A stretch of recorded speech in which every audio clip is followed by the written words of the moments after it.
Everyone, good morning. কেমন আছেন সবাই? আশা করছি সবাই খুব ভালো আছেন, সুস্থ আছেন, আর আমরাও বেশ ভালো আছি। আমরা আজকের আরও একটি নতুন ব্লগে আপনাদের সবাইকে স্বাগত জানাই। আজকে হচ্ছে রবিবার, আর এখন সকাল 8:30 9টার মতো বাজে। আর এখন দেখি আমি আমার আজকের ব্লগটা শুরু করছি। আজকে সকালটা উঠতে অনেকটাই দেরি হয়ে গেছে, তো সে কারণেই ভিডিও এডিট করতে একটু দেরি হলো। তো 7টার মতো প্রায় বেজে গেল, 7:30 মতো। আর কালকে যেহেতু ঝড় হয়েছিল রাত্রিবেলা, তো সে কারণেই এতবার ঘুম ভেঙেছে, তো সকালবেলা ওই জন্যই আর ঘুমটা ভাঙেইনি। তো সে কারণেই আজকে একটু ভালোভাবে ঘুমিয়েই নিলাম। তো একটু দেরি হয়ে গেছে সব কাজেরই। তো একটা ঘর গুছিয়ে রেখে দিয়ে এলাম, আর এখানে সিঁড়িগুলো একটু ঝাড় দেবো। ছাদের সিঁড়িগুলো প্রচণ্ড নোংরা হয়েছে, তো সেই সিঁড়িগুলোই ঝাড় দিতে এসেছি। আর ইন্ট্রোটা আজকে সামনেই দিয়ে দিলাম, ক্যামেরার সামনে। তো চলুন আর বেশি বকবক করবো না, ভিডিওটি শুরু করা যাক। ছাদের এতগুলো সিঁড়ি দৌড়ে দৌড়ে উঠে গেলাম, আর তারপর আবার যেতে না যেতেই ইন্ট্রো দিতে শুরু করে দিয়েছি। তো সে কারণেই একটু হাঁপাচ্ছিলাম, ওটাকে একটু সবাই ইগনোর করবেন। এই যে সিঁড়িগুলোতে কিন্তু কোনো প্রকার এগুলো ধুলো নয়, এগুলো সমস্তটাই কালি। তো দেখতেই পাচ্ছেন কি পরিমাণ কালি বসেছে। তবুও অবশ্য ছাদের সিঁড়িটা যে সবসময় খোলা হয় এমনটাও কিন্তু না, তার সত্ত্বেও এই পরিমাণ কালি। তো কি আর করা যাবে, এগুলো সব একটু ঝেড়ে নিচ্ছি। ছাদে তো সেরকমভাবে ওঠা হয় না, তাও কালকে যখন একটু উঠছিলাম দেখলাম বাবারে বাবা কি পরিমাণ ধুলো হয়েছে। তো সে কারণেই এটা একটু ঝেড়ে নিচ্ছি। আর অবশ্যই মুছতে হবে, নয়তো বা ঝেড়ে কোনো লাভ নেই। দেখলেনই তো ঝাড় দিলাম, তার সত্ত্বেও মনে হচ্ছিলো যেন নোংরা রয়েছে। তো ওটাও একটু মুছেও নেব। তবে তার আগে এই ঘরের বিছানাটা একটু বাগিয়ে দিই। ভাইয়ের ঘরের বিছানাটা তো বাগিয়ে দিয়েই গেছি, মা বাবাদের ঘরের বিছানাটা এখনও বাগানো হয়নি। তো ওটা একটু গুছিয়ে দিই, তারপরে না হয় ছাদের সিঁড়িগুলোই মুছে নেব। আমার ডেলি ভ্লগগুলি আপনাদের কেমন লাগছে অবশ্যই জানাবেন। ভালো লাগলে লাইক কমেন্ট করবেন এবং সাবস্ক্রাইব করে আমার চ্যানেলটির পাশে থাকবেন। আপনারা কমেন্ট করলে আমি খুবই মোটিভেট হই। শীত চলে গেলেও যেন ভোরের দিকে হালকা হালকা ঠান্ডা লাগছে, সেজন্যই এই পাতলা মতো কাঁথাটা ওখানে রেখে দিলাম, আর ব্ল্যাঙ্কেটটা ঢুকিয়েই দিয়েছি। ওটা ঢাকা নেওয়ার মতো আর ঠান্ডা নেই, প্রচণ্ড গরম পড়েছে। আপনারা দেখতেই পাচ্ছেন কাজ করতে করতে আমি কত ঘামছি। আর এদিকে ভাইয়ের রুমটা আর তার পাশের রুমটা তো ঝাড়ু দিয়ে নিয়েছিলাম, তো ওই নোংরাগুলো বারান্দাতেই জড়ো করা ছিল। তারপর মাদের ঘরটা ঝাড় দিয়ে এই যে সব ধুলো বের করে নিচ্ছি। ঘরেতে কোনো বাচ্চা কাচ্চা নেই, তার সত্ত্বেও যে কী পরিমাণ ধুলো হচ্ছে দেখুন। কাল থেকে তো আবার আরও হবে, কারণ আজকে বিকালে আবার বুনু আসবে। যে নোংরাগুলো বের হলো ওগুলো সব এই ডাস্টবিনের ভিতরে কুড়িয়ে দিচ্ছি। ডাস্টবিনটা প্রায় ভর্তি হয়ে গেছে, তো ভাইকে বলছি ফেলে আসতে, ও তো ফেলেই আসছে না। তো আজকে অবশ্যই জোর দিয়ে বলতে হবে। তারপরে এই যে মানি প্ল্যান্টটাতে একটু জল দিয়ে নিচ্ছি, আর এই সিঁড়িগুলো ধুয়ে নিচ্ছি। মা আগে থেকেই এই যে উঠানটা ধুয়ে রেখেছে, তো সেজন্যই ভাবলাম সিঁড়িগুলো ধুয়ে নিই, তারপরে বাকি কাজ করা যাবে।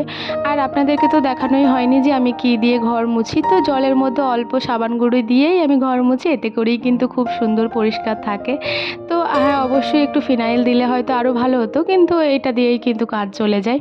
আর তারপরে এই যে দেখুন ছাদের সিঁড়িগুলো আমি হাফ সিঁড়ি মুছে নিয়েছি, আর হাফ দেখুন কি পরিমাণ নোংরা রয়েছে। তো চলুন এটাও একটু ভালোভাবে পরিষ্কার করে মুছে নিই। আর হ্যাঁ, এদিকে দেখুন মানে এই ছাদের ওপরে সিঁড়িগুলো মুছতেই জলটা যে কী পরিমাণ কালো হয়েছে দেখুন, বাবারে বাবা। তো জলটা আমাকে আবার চেঞ্জ করতে হয়েছিল, তারপরেই আবার মুছেছিলাম। তো এই যে এখানটা বারান্দাটা একটু মুছে নিচ্ছি। এই সময় আমি জলটা চেঞ্জ করেছিলাম ভাইয়ের ঘরটা মোছার সময়।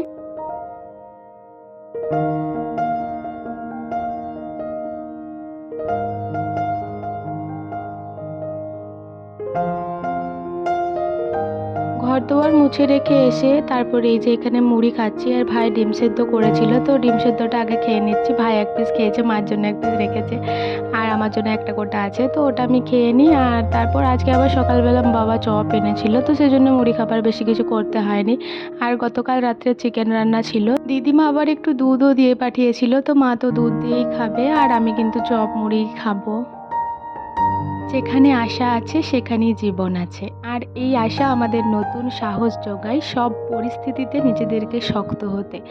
তো কি জানেন তো বন্ধুরা, যে এই যে ডিমোটিভেট হয়ে যাচ্ছি মাঝে মধ্যেই, যে কোনো কিছুই হচ্ছে না, প্রায় 1 মাস মতো হতে চললো।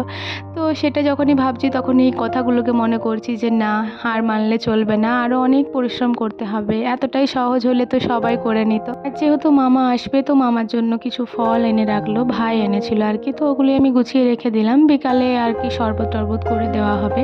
আর তারপর আজকে এখানে পাট শাকের ঝোল হবে, তো সেই জন্যই পাট শাকগুলো আমি একটু বেছে দিলাম। আর মা মা ওদিকে বাকি রান্নার জোগাড় করছিল। আজকে সেরকম কোনো রান্না হয়নি, শুধু এই পাট শাকের ঝোল আর হয়েছিল ভিন্ডির তরকারি, তো আর মামার জন্য ডাল ভাত হয়েছিল, তো আর কিছু না। অনেক ভোরে যেহেতু ওঠা হয়, তো সেই জন্যই একটু সকালবেলাতে ঘুমিয়ে নিই, মানে এই 12টার সময় করে।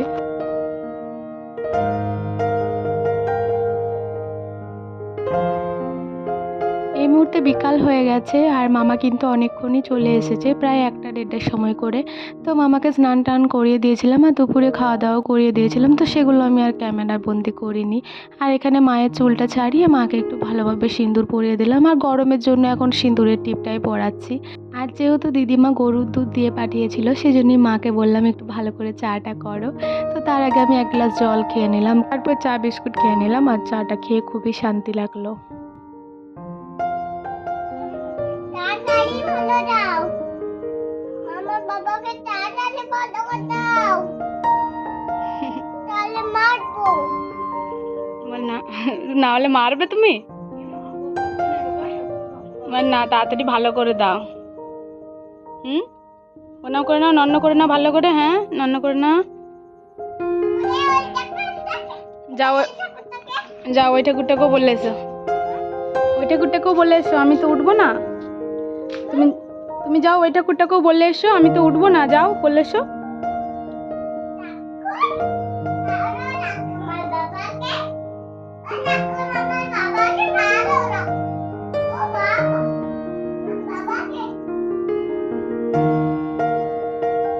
দেখো দেখো, চলে এসো, হয়ে গেছে, চলে এসো। চলো, তোমার বাবার মাথায় হাত বুলিয়ে দেবে, এসো।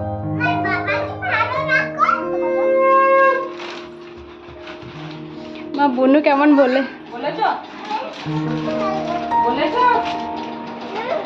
নে, তুই বাবার মাথায় হাত বুলি দে। বাবার মাথায় একবার হাত বুলি দে। উঠো, তুমি উঠো, আরেকবার হাত বুলি দাও ভালো করে। ও তো বাচ্চা ছেলে, ও তো সেভাবে কিছুই জানে না, তার সত্ত্বেও এটা বুঝতে পারছে যে বাবার কষ্ট হচ্ছে। তো সেই জন্যই ঠাকুরের কাছে বলতে গেছিলো যে বাবাকে ভালো করে দাও। সত্যি কি বলবো, আমারও প্রচণ্ড খারাপ লাগছে মনুকে এইভাবে বলতে দেখেও চোখে যেন জল চলে আসছিল। দুপুরবেলা একবার পয়সানো আমাকে খাইয়ে দিয়েছিলাম ওই ডাল ভাত মেখে, তো আর বিকালবেলাতেও একবার মুড়ি মেখে খাইয়ে দিয়েছিলাম। কয়েকদিন ধরেই চপ মুড়ি খাবো বলছিল, তো সে কারণেই ওগুলো একটু ভালোভাবে মেখে খাইয়ে দিয়েছিলাম। তো সেটা আমি আর ভিডিও করিনি গো, কারণ আমার ভালো লাগে না যে কাউকে অসুস্থ মানুষকে খাওয়াচ্ছি ওই সময়টা, মানে আমার ভালো লাগছে না। আজকে যেহেতু এসেছে আর আমার ক্যামেরার সামনে নিয়ে আসতে যেন একটু কেমনই লাগছে। তো 2-4 দিন যাক, তারপর হয়তো আমি ওগুলো শেয়ার করতে পারবো আপনাদের সাথে। তো তারপর এই যে এখানে বাসন কটা জমেছিল, তো ওগুলো একটু ভালোভাবে ধুয়ে নিলাম। মা তো দুপুর থেকে ধোয়নি, তো ভাবলাম একটু ধুয়ে দিই, তারপর আবার রাতের রান্না আছে, তো তখন অনেকটাই চাপ পড়ে যাবে মায়ের। তো সেই জন্যই এখানে একটু ভালোভাবে ধুয়ে মুছে নিচ্ছি। আর যে কড়াইটা হাঁড়িটা ছিল, ওটা তো মা জলে দিতেও মনে হয় ভুলে গেছিলো, তো সে কারণে ওটা একটু জলে ভিজতে দিয়েছি, ওটা ভিজে যাক, তারপর মেজে নেব।